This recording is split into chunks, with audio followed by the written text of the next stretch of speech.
मैं यहाँ मैं ये भी कहना चाहता हूँ कि भाई बाबा साहब अम्बेडकर सदा थे, सदा हैं और सदा रहेंगे। लेकिन अमित शाह जी और प्राइम मिनिस्टर को शायद ये आभास नहीं है कि आज वो अगर गृह मंत्री हैं या प्रधानमंत्री हैं तो वो भगवान की देन नहीं है, बाबा साहब अम्बेडकर के संविधान की देन है। आज वो अगर गृह मंत्री या प्राइम मिनिस्टर हैं तो बाबा साहब के संविधान की वजह से हैं। और अहंकार बहुत अच्छा नहीं होता है।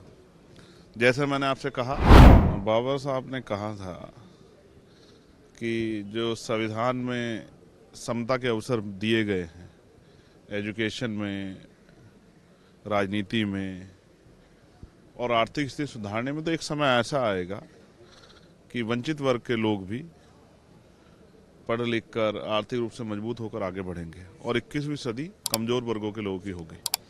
तो आज जब आपने कहा कि बहुत सारी पार्टियों ने जय भीम के नारे लगाए तो दिल में बड़ी खुशी हुई कि जय भीम के नारे लगने चाहिए। हालांकि ये भी सच है कि बहुत सारी पार्टियों का जय भीम सिर्फ दिखावा है, चुनावी दिखावा। क्योंकि जब उनकी सरकारों में उनको मौका मिलता है कि वो जय भीम और बाबा साहब अम्बेडकर के विचारों पर चलने काम करे तो वहाँ वो चूक जाती। तो ये बड़ा दुखद है। सिर्फ दिखावे के लिए बाबा साहब अम्बेडकर के नाम का प्रयोग नहीं होना चाहिए। एक बड़ी चिंता जो है, कल से जो राज्यसभा में होम मिनिस्टर ने जो बयान दिया है, हालांकि उनका जो बयान था वो पूरे रूप से वो कांग्रेस पे एक हमला था, लेकिन जिस तरह के शब्दों का प्रयोग उन्होंने किया उससे एक बड़ा आक्रोश जो है हक वंचित समाज में, उनमें गहरी चिंता है।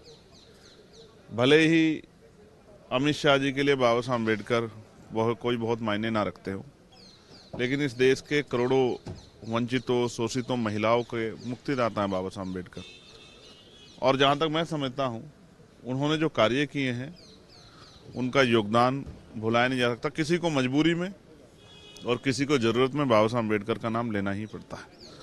मैं यहाँ मैं ये भी कहना चाहता हूँ कि भाई बाबा साहब अम्बेडकर सदा थे, सदा हैं और सदा रहेंगे। लेकिन अमित शाह जी और प्राइम मिनिस्टर को शायद ये आभास नहीं है कि आज वो अगर गृह मंत्री हैं या प्रधानमंत्री हैं तो वो भगवान की देन नहीं है, बाबा साहब अम्बेडकर के संविधान की देन है। आज वो अगर गृह मंत्री या प्राइम मिनिस्टर हैं तो बाबा साहब के संविधान की वजह से हैं। और अहंकार बहुत अच्छा नहीं होता है। जैसे मैंने आपसे कहा कि ना सदा कांग्रेस सत्ता में रही और ना सदा भाजपा सत्ता में रहेगी। एक समय आएगा कि इसी देश के लोग इस भारतीय जनता पार्टी की सरकार को उखाड़ कर फेंक देंगे। तो मैं स्पष्ट रूप से कहना चाहता हूं कि इस तरह का बयान अम्बेडकरवादी तो किसी भी कीमत पर बर्दाश्त नहीं करेंगे। पूरे देश में अम्बेडकरवादियों में इस बात को लेकर गुस्सा है और मैं स्पष्ट तौर पर कहना चाहता हूं कि ये बयान जो है शर्मनाक है। लेकिन जो इस बयान के नाम पे नारे लगा रहे हैं उनको भी कहना चाहता हूं कि जहां उनकी सरकार है वहां बाबा साहब अम्बेडकर के विचारों के आधार पर आप सरकार चलाएं तो शायद जो है बाबा साहब अम्बेडकर का नारा लगाना, जय भीम का नारा लगाना सफल हो पाएगा। तो यही वजह थी आज आप इस प्रोटेस्ट में शामिल नहीं हुए या होना नहीं चाहते? नहीं, मैं अपना प्रोटेस्ट कर रहा हूँ। ये अम्बेडकर आर्मी है। अम्बेडकर आर्मी हमेशा से लड़ती रही। ये तो लोग यहाँ लड़ रहे हैं, हम लोग तो उनके विचारों को लेकर गांव-गांव जाते हैं, जहाँ सामंती लोगों का सामना करना पड़ता है। जहाँ आज भी आपको याद है परभनी में क्या हुआ? मैंने कल भी 0 आवर में डाला था कि परभनी पर चर्चा हो।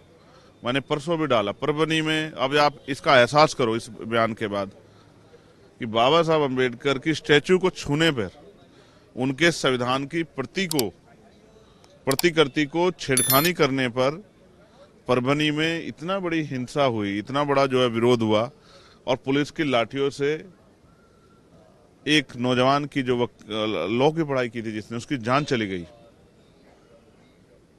संतोष सूर्यवंशी, सोमनाथ सूर्यवंशी। आप ये महसूस करके देखिए कि जब हम बाबा साहब के संविधान की प्रतिकृति को नहीं छूने देते, उसका अपमान नहीं बर्दाश्त कर सकते और बाबा साहब के स्टैचू का अपमान बर्दाश्त नहीं करते, तो बाबा साहब का अपमान बर्दाश्त कर लेंगे? मैं आपको स्पष्ट तौर पर कह रहा हूं, बाकी लोगों का विरोध जो है वो राजनीतिक हो सकता है, हमारा विरोध उनके सम्मान के लिए। और अगर उनके अपमान कोई करने का प्रयास करेगा तो हमारे लोग उसको छोड़ेंगे नहीं। आने वाले समय में संविधान की शक्ति और वोट की शक्ति से अपने ऊपर हुए इस हमले और अपमान का बदला जरूर लेंगे।